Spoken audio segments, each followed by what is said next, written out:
సంఖ్యాకాండము 14వ అధ్యాయము 8వ వచనము, యెహోవా మన యందు ఆనందించిన ఎడల ఆ దేశములో మనలను చేర్చి దానిని మనకిచ్చును, అది పాలు తేనెలు ప్రవహించేటువంటి దేశం అని చెప్పినటువంటి వాక్యాన్ని మనం చూస్తా ఉన్నాం. మరి ఈ మాట ఎప్పుడు చెప్పబడింది అంటే దాని ముందు ఉన్నటువంటి అధ్యాయం ఉన్నటువంటి విషయాన్నంతటను కూడా మీ ముందు చెప్తాను. సమయం లేదు కాబట్టి అదంతా చదవడానికి.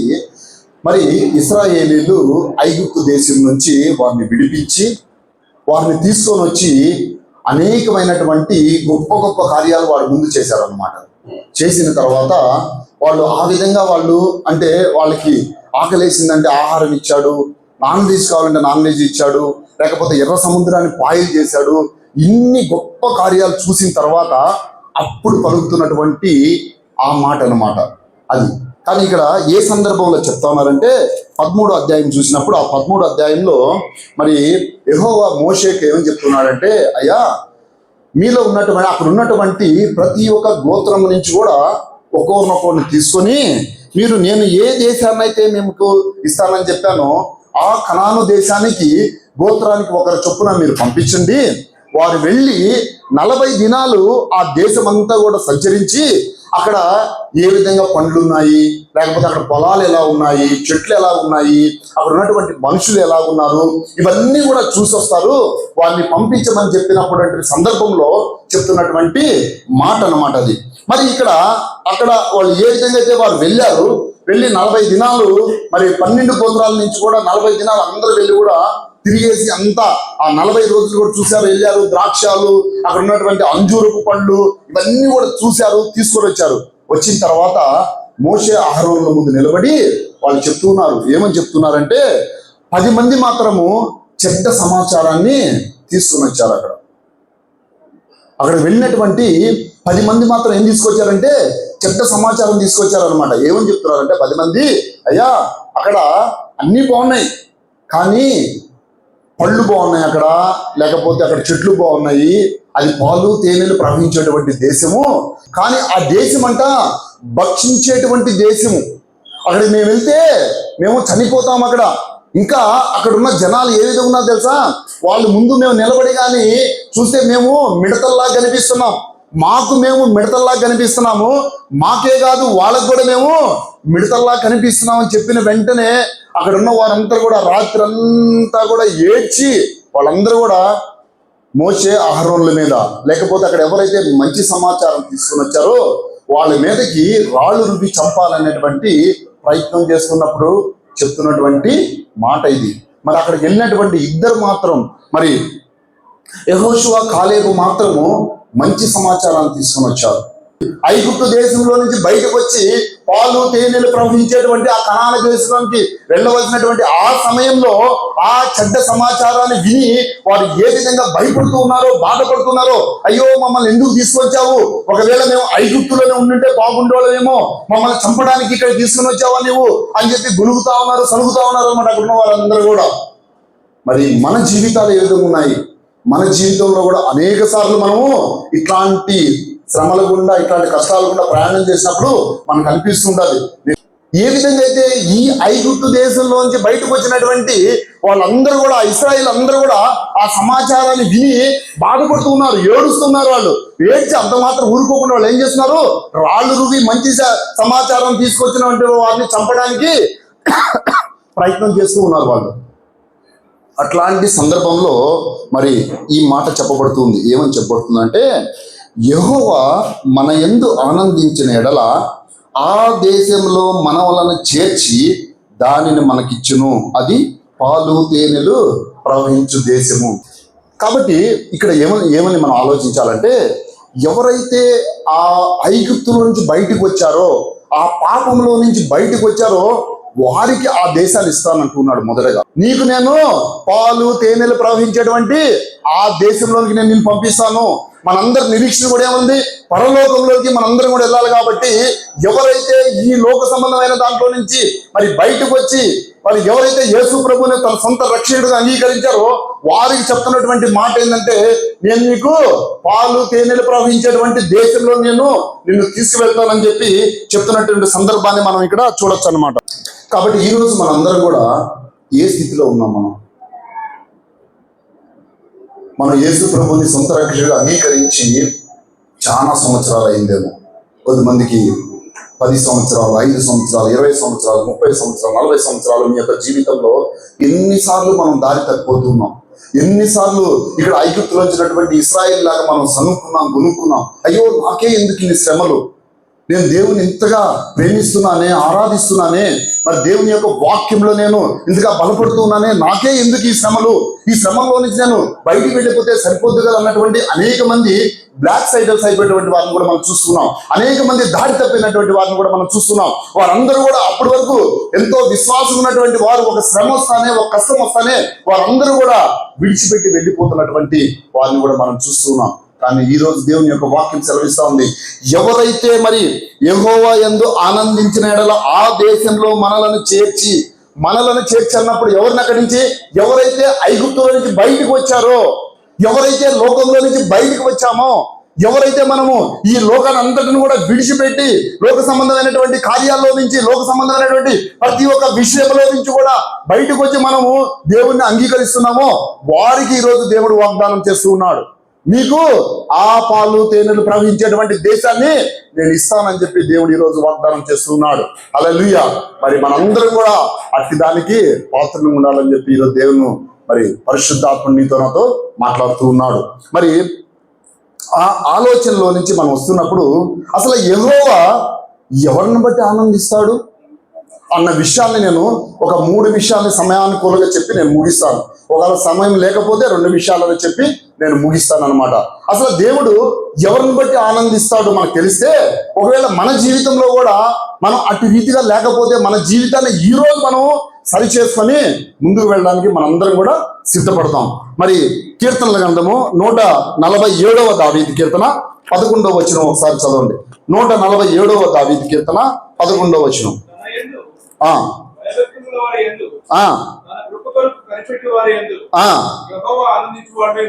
హల్లెలూయా. తన యందు భయభక్తులు గలవారి యందు, భయము భక్తి గలవారి యందు, తన కృప కొరకు కనిపెట్టి వారి యందు యెహోవా ఆనందించువాడే ఉన్నాడు. ఇక్కడ 3 విషయాలు చెప్పబడున్నాయన్నమాట. ఒకటి భయము, రెండోది వచ్చి భక్తి, మూడోది వచ్చి తన కృప కొరకు కనిపెట్టి వారి యందు యెహోవా ఆనందించువాడే ఉన్నాడు. ఇప్పుడు మనందరికీ ఒక ఆలోచన రావాలా, లేకపోతే ఒక ప్రశ్న రావాలా? భయం అంటే ఏంటి? దేనికి భయపడాలా మనము?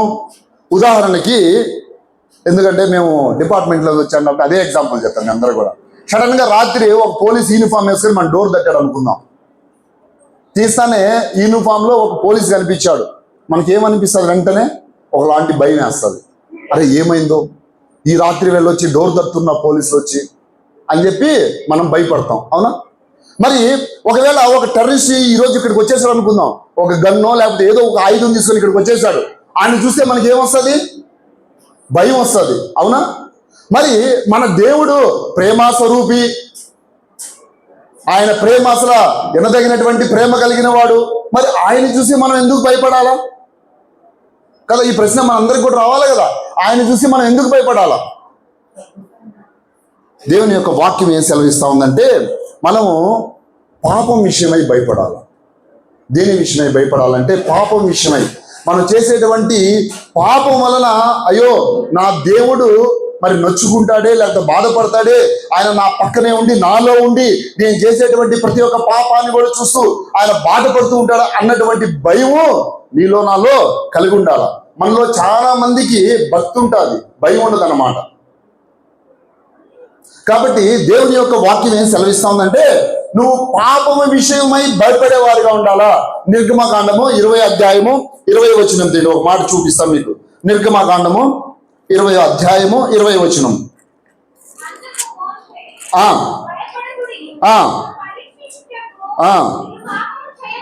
మీరు పాపము చేయకుండానట్లు ఆయన భయము మీకు కలుగుటకును దేవుడు ఏం చేసినని ప్రజలతో చెప్పాను. హల్లెలూయా.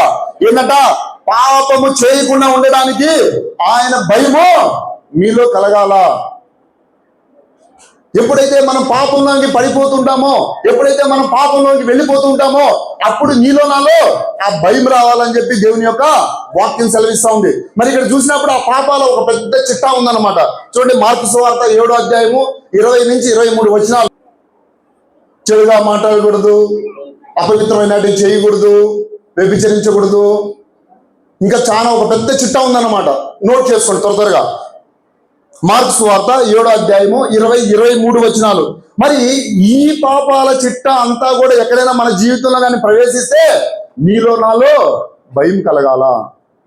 కాబట్టి దేవుని యొక్క వాక్యం ఎవరి యందు ఆయన ఆనందిస్తాడంటే భయం కలిగినటువంటి వారందు. దేని యందు భయం కలిగి ఉండాలా? పాపము విషయమై భయం కలిగి ఉండాలా. మీ అందరికీ బాగా అర్థం అవడానికి ఒక వ్యక్తి జీవితాన్ని చెప్తాను నేను. యోసేపు. ఒకే ఒక్క వాక్యం చూపిస్తాను. ఆయన్ని పోతీఫర్ భార్య వచ్చి నాతో సైనించన్నప్పుడు ఆయన ఒక మాట అంటాడు అనమాట. ఏమంటాడంటే, ఇట్టి దుష్కార్యము నేను దేవునికి వ్యతిరేకంగా చేసి ఇట్టి దుష్కార్యం నేను ఎట్లా చేసేది అంటాడు. అంటే దేవునికి వ్యతిరేకంగా ఇట్టి దుష్కార్యం నేను ఎట్లా చేసేది అని చెప్పినటువంటి ఆ మాటని మనం చూడొచ్చు. అది ఆయన ఆ సందర్భం ఆయనకు తెలుసు. ఇప్పుడు ఆమెని కాదంటే ఆయనకి ఏమేం పర్యవసానాలు ఉంటాయో, లేకపోతే ఏమేం కష్టాల్లోకి వెళ్ళాలో, ఏదే ఇబ్బందుల్లోకి వెళ్ళాలో అన్నీ తెలుసు అనమాట ఆయనకి. అయినా కానీ ఆయన ఆ పాపం చేయడానికి ఆయన ఇష్టపడలేదు. ఎందుకంటే ఆయనలో దేవుని భయం ఆయనలో ఉంది. కాబట్టి మనలో చాలా మంది యవ్వనస్తులు కానీ, లేకపోతే ఇంకనూ ఇక్కడ ఉన్నవారు ఎవరైనా కానీ ఈ లోక విషయమై పాపం చేసేటప్పుడు ఒకసారి మనకి ఆ భయం నీలో నాలో కలగాలన్నమాట. ఆ చిట్టా చూస్తున్న ఆ చిట్టా అంతా చదివినాం అనుకోండి, మనకి దాంట్లో ఏ విషయాలైనా నీ జీవితాల్లో నా జీవితంలో కానీ నడుస్తుంటే ఆ విషయాన్ని బట్టి నువ్వు నేను భయపడే వారంగా ఉండాలా. మన జీవితాలు ఏ విధంగా ఉన్నాయి, ఆ విషయాలను బట్టి మనం భయం కలిగి ఉన్నామా లేదనేది ఒక్కసారి వాక్యపు వెలుగులో మనందరం కూడా పరీక్షించుకోవాలా. మరి రెండోదిగా వచ్చినప్పుడు భక్తి. భక్తి అంటే ఏంటి? భక్తి అంటే రోజు చర్చికి రావడము, లేకపోతే క్రమం తప్పకుండా ఆ యొక్క ఏవైతే ఉన్నాయో, ఇప్పుడు అయ్యగారు కూడా ఇక్కడ అనౌన్స్ చేశాడు, కొన్ని ప్రోగ్రామ్స్ చెప్పారు, ఏ సందర్భంలో ఏ ఉన్నాయి, ఏ రోజులు ఏ ఉన్నాయి, వీటన్నిటికి రావడమే భక్తి. లేకపోతే కొద్దిమంది మరి ధూపాలు వేస్తూ ఉంటారు, అది భక్తి. దేవుని యొక్క వాక్యం ఏం సెలవిస్తాం చూడండి. యాకోబుకు రాసిన పత్రిక 1వ అధ్యాయము 27వ వచనం. యాకోబుకు రాసిన పత్రిక 1వ అధ్యాయము 27వ వచనం.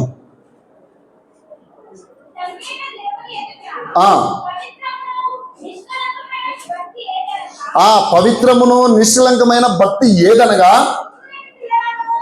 దిక్కులేని పిల్లలను హల్లెలూయా.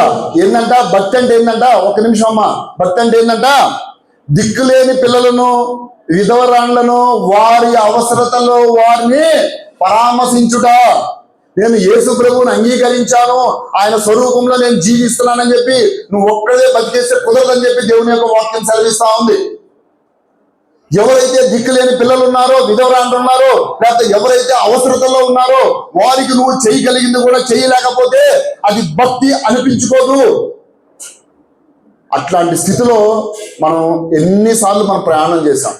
మనం కలిగి ఉండి కూడా, లేకపోతే సహాయం చెప్పగలిగి ఉండి కూడా, ఒక మాట సహాయం కావచ్చు, ధన సహాయం కావచ్చు, లేకపోతే ఏదైనా కావచ్చు, అట్లాంటి విషయంలో అనేక మార్లు మనము తల తిప్పినటువంటి సందర్భాలు అనేక ఉన్నాయి. కాబట్టి మనందరం కూడా ఒకసారి ఆలోచించుకోవాలా, మరి మనలో అట్లాంటి భక్తి ఉందా లేదా అనేది మనం ఒకసారి మనం పరీక్షించుకోవాలా. ఇంకా చూసినప్పుడు నిర్గమకాండము 22వ అధ్యాయం 22వ వచనం ఏమంటే, ఇదోరాలనైనను దిక్కులేని పిల్లలను బాధ పెట్టకూడదు అని ఉంటది. ఇంకా మీరు యెషయా గ్రంథము 1వ అధ్యాయం 17వ వచనంలో కూడా మరి విధవరాలను కూడా చాలా సున్నితంగా చూసుకోవాలని చెప్పినటువంటి వాక్యాలు అనేకమైనట్టు ఉన్నాయి. ఎవరికైనా ఇంట్రెస్ట్ ఉంటే నోట్ చేసుకోండి. కాబట్టి ఇక్కడ మనం చూసినప్పుడు దేవుని యొక్క భయం అంటే ఏంటో చూసాము, దేవుని యొక్క భక్తి అంటే ఏంటో చూసాము. దాంట్లో మనం చూసినప్పుడు ఇంకొక మాట ఉందన్నమాట. ఇహలోక మాలిన్యములు తనకు అంటకుండా తన్ను తాను కాపాడుకుంటేయే. అంటే ఇహలోక మాలిన్యములు అంటే సింపుల్ గా చెప్పాలంటే, నేను తెల్ల బట్టలు వేసుకొని తెల్ల డ్రెస్ వేసుకొని ఒక్కసారి మన హైదరాబాద్ లో ఒక రౌండ్ వేసి వచ్చాను అనుకోండి, నా షర్ట్ ఎట్లా ఉంటుంది? కొంత దుమ్ము పడుతుంది, కొంచెం ధూళి పడుతుంది. ఇంకెవడైనా పానగిని తిని ఊస్తే, భువనేశ్వర్లో అయితే ఎక్కువ ఊస్తారు, అవి పడితే ఎర్రగా కూడా అవుతుంది నాకు. మన జీవితాల్లోకి వచ్చేది ఏంటంటే, ఈ లోక సంబంధమైనటువంటి అనేక విషయాల్లో తెలిసి తెలియకుండానే మనం కూడా పాలిభాగస్తులు అయిపోతుంటాము. అనేక విషయాల్లో పాలిభాగస్తులు అయిపోతుంటాం. అది ఎవరి జీవితంలో వారికి దేవుడికి మాత్రమే తెలుసు. మనం ఏ విషయాల్లో ఈ లోక మాలిన్యంలో మనం అంటించుకుంటూ ఉన్నామో, ఈ లోక మాలిన్యాన్ని మనం పూసుకుంటూ తిరుగుతున్నామో, పైకి మాత్రం తెల్లగా డ్రెస్ వేసుకొని praise the lord brother, praise the lord sister అని చెప్తూ మన యొక్క ఈ లోక మాలిన్యంలో అనేకమైనటువంటి విషయాల్లో మనం పాలిభాగస్తులు అవుతూ ఉంటాం. అట్లాంటి స్థితిలో మనం ఉండకూడదు అని చెప్పి దేవుని యొక్క వాక్యం సెలవిస్తూ ఉంది. 1 పేతురు 1వ అధ్యాయము 14 నుంచి 16 వచనాలు ఒకసారి పేతురు రాసిన మొదటి పత్రిక 1వ అధ్యాయము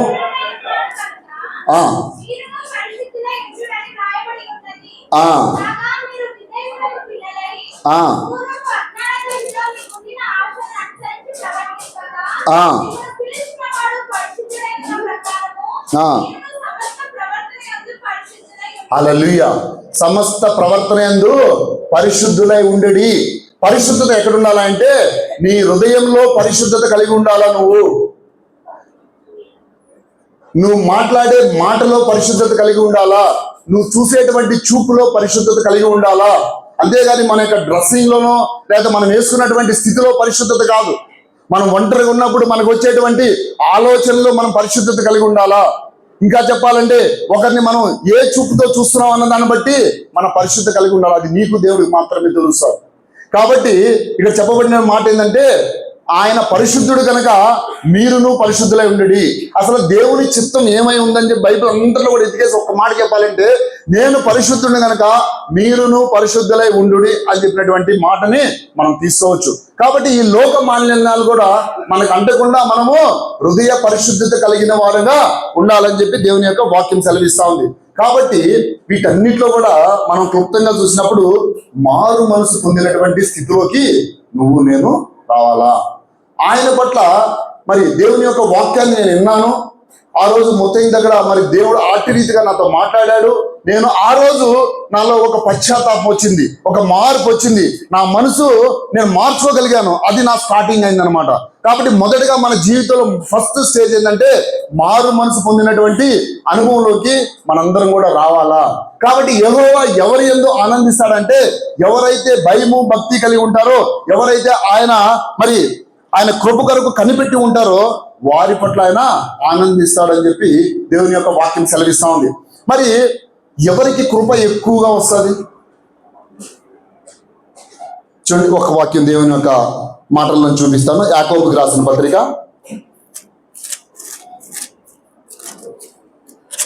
4వ అధ్యాయము 6వ వచనం.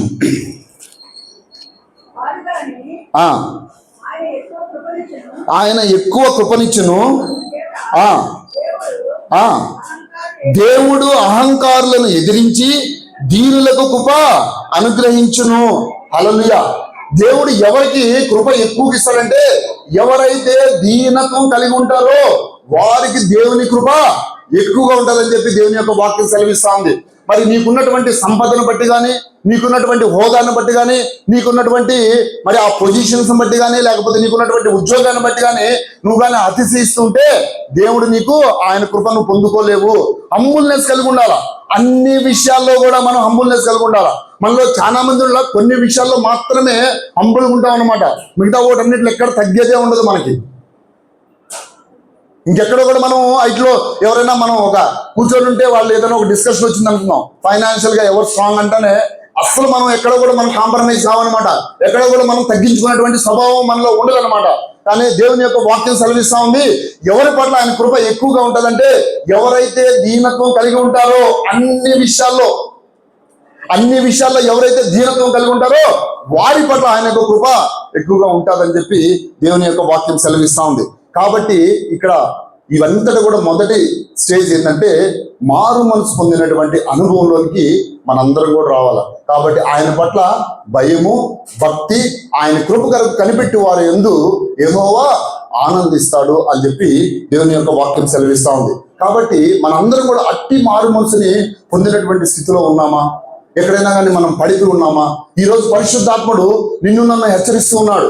నువ్వు ఇగో ఈ చిట్టాల్లో వీటన్నింటిలో పడిపోయి ఉన్నావు. ఒకసారి పరీక్షించుకో. ఒకసారి దేవుని యొక్క వాక్యం వెలుగులో నువ్వు పరీక్షించుకొని ఏటిలైతే పడిపోయి ఉన్నావో వాటన్నిటిని కూడా ఈ నిమిషమే ఇక్కడే విడిచిపెట్టి ఆయన సన్నిధిలో ప్రార్థన చేస్తే ఆయన నిన్ను నన్ను క్షమించడానికి ఇష్టపడుతూ ఉన్నాడు.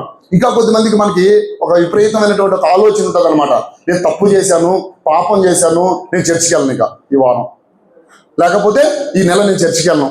నిదానికి ఏమైపోతుందంటే దేవుడి నుంచి దూరం అయిపోతూ ఉంటాం. మనకి మరి అన్ని జనులకి తేడా ఏంటంటే, ఒకవేళ నీతిమంతుడు పలుమార్లు పడిపోయినా కానీ లేస్తాడంట. ఒకవేళ కానీ మనం పాపంలో కానీ చెడుతనంలో కానీ పడిపోయినప్పుడు మనం ఉన్న నిరీక్షణ ఏంటంటే, నేను ఆయన సన్నిధిలోకి వెళ్ళి నేను ప్రార్థన చేసి నా పాపాన్ని నేను విడిచిపెడితే ఆయన తన రక్తంలో నిన్ను నన్ను కడిగి పరిశుద్ధపరిచి ఆయన కుమారుడిగా కుమార్తెగా నిన్ను నన్ను స్వీకరించడానికి మన దేవుడు ఎప్పుడు కూడా సిద్ధంగా ఉంటాడు. కాకపోతే మనం చేయవలసిందల్లా ఏంటంటే, ఆయన సన్నిధికి వెళ్ళి అవును ప్రభువా నేను తప్పు చేశానయ్యా, నేను పాపం చేశానయ్యా, ఆయన తండ్రి నన్ను క్షమించు అన్నటువంటి ఆ యొక్క పరిస్థితుల్లో నువ్వు నేను కానీ మోకరెళ్ళి ప్రార్థన చేయగలిగినటువంటి స్థితిలో ఉంటే ఆయన నిన్ను నన్ను కూడా క్షమించడానికి ఇష్టపడుతూ ఉంటాడు. కానీ సాతానుడు మన మీద ప్రయోగిస్తూ ఉంటాడు. నువ్వు చాలా పాపాలు చేశావు, నువ్వు చాలా తప్పులు చేశావు, నువ్వేం చర్చికి వెళ్తూలే. ఈ రోజు ఇంట్లో గొడవ అయింది అనుకుందాం వైఫ్ అండ్ హస్బెండ్కి, ఆ రోజు కుటుంబ ప్రార్థన ఉండదు. ఎవరైనా చేస్తుంటే హల్లెలూయా దేవుడి మహిమ కలుగును గాక. సరేనా? వాళ్ళ ఇంట్లో ఒక చిన్న గొడవ జరిగింది అనుకుందాం, కోడలికి అత్తకి, ఆ రోజు కుటుంబ ప్రార్థన ఉండదు కదా. కానీ దేవుని యొక్క వాక్యం ఏం చెప్తుందంటే, మీరు అట్టి స్థితిలో ఆయన సన్నిధికి వచ్చి మోకరిస్తే ఆయన నిన్ను క్షమించడానికి ఇష్టపడుతూ ఉన్నాడు. అందుకనే మార్టిన్ లూథర్ గారు ఆయన యొక్క జీవిత చరిత్రలో ఒక మాట చెప్పాడు. ఆయన ఒక రోజు ఉన్నప్పుడు సాతానుడు వచ్చాడంట ఆయన దగ్గరికి. వచ్చి, మార్టిన్ లూథర్ నువ్వు చాలా గొప్ప ప్రసంగుడు కదా, నువ్వు అనేకటువంటి తత్వవేత్త అంటారు, నువ్వు చాలా విషయాలు మార్చేసే ఉంటారు, ఇవన్నీ అంటారు కదా, ఒకసారి నువ్వు చేసిన పాపాలన్నింటిని రాయమన్నాడంట. సరే, నాడు కింద ఒక డస్ట్ ఉంటే తీస్తే అప్పుడు వైట్ స్టావ్స్ అంటారు కదా, టావ్ అంటారు కదా, టావ్ తీసుకొని రాశాడంట ఆయన. మొత్తం ఆ పేపర్ అంతా కూడా నిండిపోయిందంట. అప్పుడు సాతానుడు అన్నాడంట, ఇన్ని పాపాలు చేసి నువ్వు దేవుని వాక్యం చెప్తున్నావు అన్నాడంట. సరే ఒక నిమిషం ఆగని చెప్పి ఇంకో డస్ట్ తీశాడంట. అక్కడ రెడ్ సిరా ఉందంట, సిరా రాస్తుంటారు కదా ఇంకు పోసి, దాన్ని తీసి టబేని కొట్టాడంట. దానికి కొట్టిన వెంటనే ఆ సిరా అంతా కూడా ఆ వైట్ పేపర్ మీద మొత్తం రెడ్గా అయిపోయిందంట. అది తీసి చూపించాడంట. సాతానుడు ఏం కనబడటం లేదే. అవును, నా దేవుడు నేను అనేకమైనటువంటి పాపాలు చేశాను, తప్పులు చేశాను, నేను ఆయన సన్నిధిలోకి వెళ్ళి నా పాపాలను ఒప్పుకుంటే ఆయన 2000 సంవత్సరాల క్రితం నీ కొరకు నా కొరకు ఆయన ఆ సిలువ మీద మరణించి ఆయన రక్తం ద్వారా నీకు నాకు విమోచన కలుగు చేశాడు, ఆ పాపంలోంచి ఆయన రక్షించాడు అని చెప్పి సాతాను చూపించాడంట. ఈరోజు ఇక్కడ ఉన్న ఎంతమంది మనకి అట్లాంటి స్థితిలో ఉన్నాం మనందరం కూడా. అవును ప్రభువా నేను తప్పు చేశానయ్యా, నీ సన్నిధిలో నేను మోకరిల్లి అడుగుతున్నాను, నన్ను నీ రక్తంలో కడిగి నన్ను క్షమించు. అనేక విషయాల్లో నేను వ్యతిరేకంగా ప్రవర్తించాను, కుటుంబంలో వ్యతిరేకంగా ప్రవర్తించాను, అనేక మంది మధ్య నేను విపరీతమైనటువంటి ధోరణితో ఉన్నాను, చెడు ఆలోచనతో ఉన్నాను, నన్ను క్షమించని అడిగితే ఆయన నిన్ను నన్ను క్షమించడానికి ఇష్టపడుతూ ఉన్నాడు. కాబట్టి మనందరం కూడా మారు మనసు పొందినటువంటి స్థితిలోకి రావాలని చెప్పి దేవుని యొక్క వాక్యం సెలవిస్తా ఉంది. మరి రెండవదిగా చూసినప్పుడు ద్వితీయోపదేశకాండము 10వ అధ్యాయము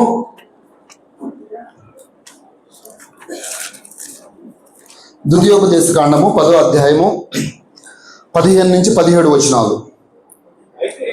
అయితే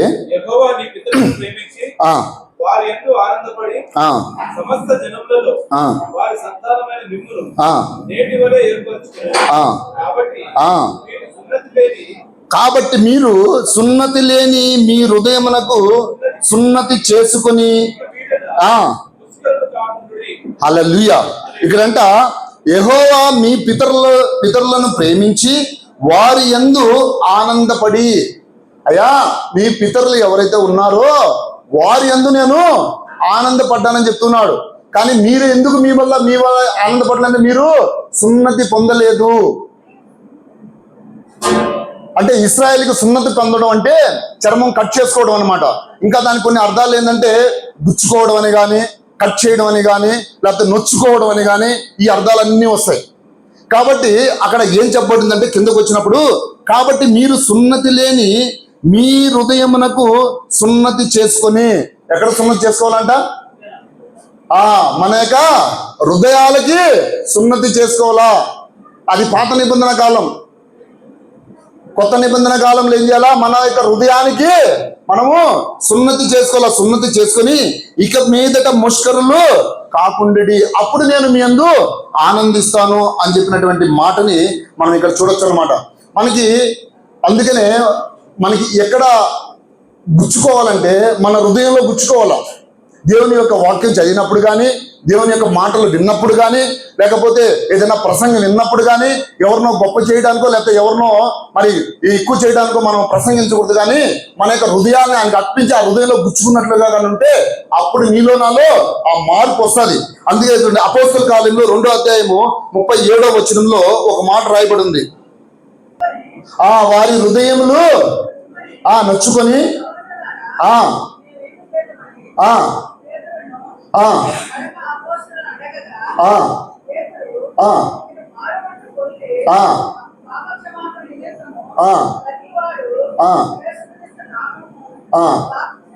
హల్లెలూయా. చాలండి. అక్కడ ఎప్పుడైతే వాళ్ళు పెంతెకోస్తు దినాన వాళ్ళందరూ కూడా అపోస్తలులందరూ కూడా దేవుని యొక్క సువార్త ప్రకటిస్తా ఉంటే అక్కడ ఉన్న వాళ్ళందరూ కూడా నొచ్చుకున్నారంట. నొచ్చుకొని అయ్యా మేము ఏం చేయాలంటే అక్కడ చెప్తున్నటువంటి ఆ మాటని మనము చూడొచ్చు అన్నమాట. కాబట్టి మన తప్పులను ఒప్పుకొని మన పాప క్షమాపణ నిమిత్తం అంటే మనకి ఆ యొక్క నొచ్చుకున్నటువంటి ఆ స్థితి అన్నమాట. అంటే ఒప్పుకోలుతనం అంటారు కదా, ఆ ఒప్పుకోలుతనం మనకు రావాలన్నమాట. అవును, నేను పాపిని, నేను పాపాలు చేస్తున్నాను, నన్ను దేవుడు మాత్రమే రక్షించగలుగుతాడు, ఆయన ఒక్కడే నిన్ను నన్ను రక్షించడానికి సమర్థుడు అన్నటువంటి పరిస్థితిలో నువ్వు నేను వచ్చి అప్పుడు మనము మన తప్పులను ఒప్పుకొని పాప క్షమాపణ నిమిత్తము మనందరం కూడా మన పాపాలని ఒప్పుకుంటే అప్పుడు మన హృదయంలో గుచ్చబడినటువంటి ఆ అనుభూతిలోకి వచ్చి మనం ఏం చేస్తాము, మొదటగా మారు మనసు పొందుతాము. తర్వాతకు వచ్చినప్పుడు అది చెప్పడుతున్న మాట ఏంటంటే మీరు బాప్తిజం పొందుడి. కాబట్టి మారు మనసు పొందాలా, తర్వాత వచ్చి బాప్తిజం తీసుకున్నటువంటి అనుభవంలోనికి నువ్వు నేను కూడా రావాలని చెప్పి దేవుని యొక్క వాక్యము సెలవిస్తా ఉంది. కాబట్టి మొదటగా మనం మారు మనసు పొందినటువంటి అనుభవంలో ఉన్నామా లేదా, ఆయన యందు భయము భక్తి కలిగి ఆయన కృప కొరకు కనిపెట్టే వారంగా ఉన్నామా లేదా. ఒకవేళ ఉంటే నెక్స్ట్ స్టేజ్ ఏంటంటే మనము బాప్తిజం తీసుకున్నటువంటి అనుభవంలోనికి మనం ప్రయాణం చేస్తున్నామా లేదా అని చూసుకోవాలా. మరి అట్టి రీతిగా ఉన్న వారి పట్లంట ఆయన ఆనందిస్తాడు అని చెప్పి దేవుని యొక్క వాక్యం సెలవిస్తా ఉంది. మరి మూడవదిగా చూసినప్పుడు యెషయా గ్రంథము 6వ అధ్యాయము 2-4 వచనాలు, 62వ అధ్యాయము 4వ వచనం. యెషయా గ్రంథము యెషయా 62:4.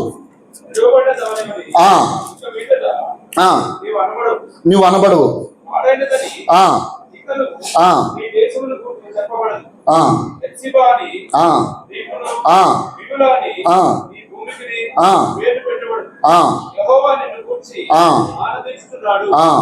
నీ దేశము వివాహిత మగను. హల్లెలూయా. ఇప్పటి వరకు నువ్వు విడవబడిన దానివే, ఇప్పటి వరకు నువ్వు లోకంలో కలిసి ఉన్నావు, నువ్వు విడవబడిన దానివే. ఇప్పుడు నిన్ను ఆయన చేరతీస్తుంటున్నాడు. ఆయన తీసుకొని నిన్నేం చేస్తున్నాడు, నిన్ను మారుస్తూ ఉన్నాడు, నీ పేరు మారుస్తూ ఉన్నాడు.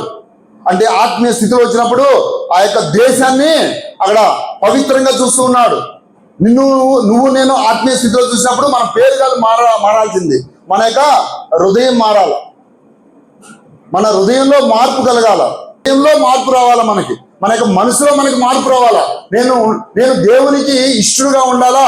ఎట్లాంటి శ్రమలు వచ్చినప్పుడు కూడా, కష్టాలు వచ్చినప్పుడు కూడా నేను ఆయనకి నమ్మకమైనటువంటి దాసుడుగా నా జీవితాన్ని నేను కొనసాగించాలంటే ఆ యొక్క స్థితి నీ మనసులో నీ కలిగి ఉండాలా. కాబట్టి ఇక్కడ ఆయన అంటున్నాడు, నువ్వు ఇప్పటి వరకు నువ్వు విడవబడిన దానివే, నువ్వు పాడైన దానివే, ఇక నువ్వు నీ దేశం గురించి చెప్పబడదు. హెస్సిబా అని నీకును, కింద చూడండి దాని యొక్క అర్థం ఏంటంటే ఇష్టురాలు. ఇప్పుడు వరకు నువ్వు ఇష్టమైన దానివి కాదన్నమాట, నువ్వు విడిచిపెట్టిన దానివే. కానీ ఇప్పుడు నువ్వు ఎప్పుడైతే నువ్వు ఆయన అంగీకరించావో, మారు మనసు పొందావో, బాప్తిజం తీసుకొని ఆయన యొక్క కృపలో నువ్వు ఎదుగుతున్నావో, లేకపోతే ఆయన యొక్క మార్గంలో నువ్వు నడుస్తున్నావో, ఆయన నువ్వు ఇప్పుడు ఇష్టురాలు అయిపోయినావు. అంతేకాదు ఇంకేమైందంట, పవిత్రరాలు కూడా అయిందంట. పక్కన చూడండి, బ్యూలా అని నీ భూమికి నీ పేర్లు పెట్టబడును. బ్యూలా అంటే పవిత్రమైనది. నీ జీవితం ఇప్పటి వరకు పవిత్రమైనది కాదు. ఎందుకంటే మనం జన్మతః పాపంలోనే పుట్టి పాపంలోనే పెరుగుతూ ఉన్నాం అనమాట. కాబట్టి ఇప్పుడు దేవుని ఎప్పుడైతే నువ్వు అంగీకరించావో, నీ బాప్తిజం తీసుకొని మారు మనసు పొందినటువంటి స్థితిలో నువ్వు వచ్చావో, అప్పుడు ఆయన చెప్తున్నాడు, నువ్వు ఇప్పుడు నాకు ఇష్టురాలివి, నువ్వు ఇప్పుడు నాకు పవిత్రమైన దానిగా ఉన్నావు. ఇప్పుడు నువ్వు పవిత్రమైన దానిగా ఒకరికే వివాహం చేసుకున్నటువంటి స్థితిలో నువ్వు ఉండాలా. అదే అక్కడ చెప్పబడినటువంటి మాట, కింద చెప్పినటువంటి మాట ఏంటంటే, యెహోవా నిన్ను గురించి ఆనందించుచున్నాడు, నీ దేశము వివాహిత మగను. మనం ఎవరిని వివాహం చేసుకొని ఉన్నాం? అనేకమైనటువంటి పరిస్థితుల్లో కాంప్రమైజ్ అయిపోతూ ఉంటాం. కాంప్రమైజ్ అయినటువంటి జీవితాన్ని మనము కొనసాగిస్తూ ఉంటాం. కానీ దేవుని యొక్క వాక్యం సెలవిస్తా ఉంది, ఆయనతో మాత్రమే మనము వివాహం కలిగినటువంటి స్థితిలో నువ్వు నేను ఉండాలని చెప్పి దేవుని యొక్క వాక్యం సెలవిస్తా ఉంది. కాబట్టి ఈ రోజు నిన్ను నన్ను మార్చడానికి ఆయన ఇష్టపడుతూ ఉన్నాడు. నీ పేరు నా పేరు మార్చడానికి ఆయన ఇష్టపడుతున్నాడు. నిన్ను ఇష్టురాలుగా చేసుకోవడానికి ఆయన ఇష్టపడుతున్నాడు. నిన్ను పవిత్రంగా మార్చడానికి ఆయన ఇష్టపడుతున్నాడు. ఎప్పుడంటే నీ పాపాలన్నిటిని కూడా నువ్వు ఆయన సన్నిధిలో ఒప్పుకుంటే, నువ్వు మారు మనసు పొందినటువంటి స్థితిలో నువ్వు వస్తే, బాప్తిజం తీసుకున్నటువంటి స్థితిలో నువ్వు వచ్చినప్పుడు, అప్పుడు ఆయన నిన్ను మార్చడానికి ఇష్టపడుతున్నాడు. అంతేకాదు, మనం ఆ స్థితిలోంచి నెక్స్ట్ ఆయన వివాహం చేసుకున్నటువంటి స్థితిలో మనం వెళ్ళాలా, లేకపోతే ఆయన యొక్క సన్నిధిలోకి వెళ్ళాలంటే మనం ఎక్కడికి వెళ్ళాలా? చర్చికి వచ్చేటువంటి స్థితిలో ఉండాలి, సంఘంతో చేరేటువంటి స్థితిలో ఉండాలి. కొంతమంది ఏం చేస్తారంటే, కరోనా వచ్చిన తర్వాత విపరీతమైన ధోరణి ఒకటి వచ్చింది అనమాట. ఇంట్లో కూర్చొని వింటాం లే కొంచెం అని చెప్పి. ఆ సందర్భంలో సరే, కానీ ఇప్పుడు మాత్రం అది కరెక్ట్ అయింది కాదు. నువ్వు సంఘంలో చేర్చబడినటువంటి స్థితిలో నువ్వు ఉండాలి, సంఘానికి వచ్చేటువంటి స్థితిలో నువ్వు ఉండాలి. ఎట్లాంటి పరిస్థితి వచ్చినప్పుడు కూడా నేను దేవుని సన్నిధిలోకి వెళ్ళి నేను మోకరించేటువంటి స్థితిలో నేను ఉండాలని చెప్పినటువంటి నిర్ణయం నీ జీవితం నా జీవితంలో ఉండాలన్నమాట. అట్టి వారి యందు ఆయన ఆనందిస్తాడు. కాబట్టి మన జీవితాన్ని మనందరూ కూడా ఒకసారి పరీక్షించుకోవడం. అపోస్తల కార్యములు 2వ అధ్యాయము 47వ వచనం చూడండి. సంఘంలో చేర్చబడ్డం ఏందో మీకు ఒక మాట చెప్పి నేను ముగిస్తాను.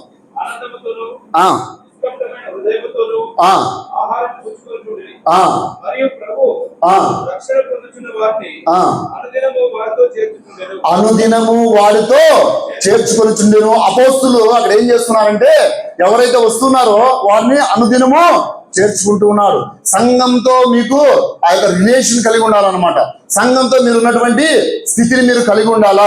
అప్పుడు మాత్రమే దేవుడు నీ యందు నా యందు ఆనందించడానికి ఇష్టపడుతూ ఉన్నాడు. కాబట్టి మనకి మొదటగా మారు మనసు పొందినటువంటి స్థితిలో ఉండాలా.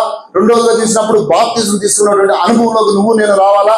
తర్వాత చూసినప్పుడు సంఘంలో చేర్చబడి పరిశుద్ధాత్మ యొక్క వరాన్ని పొందుతున్నటువంటి స్థితిలో నువ్వు నేను ఉండాలని చెప్పి దేవుడు ఈ రోజు ఈ వాక్యాన్ని మీ ముందుంచాడు. కాబట్టి ఒక్కసారి దేవుని యొక్క వాక్యంలో మనందరం కూడా పరీక్షించుకుందాం.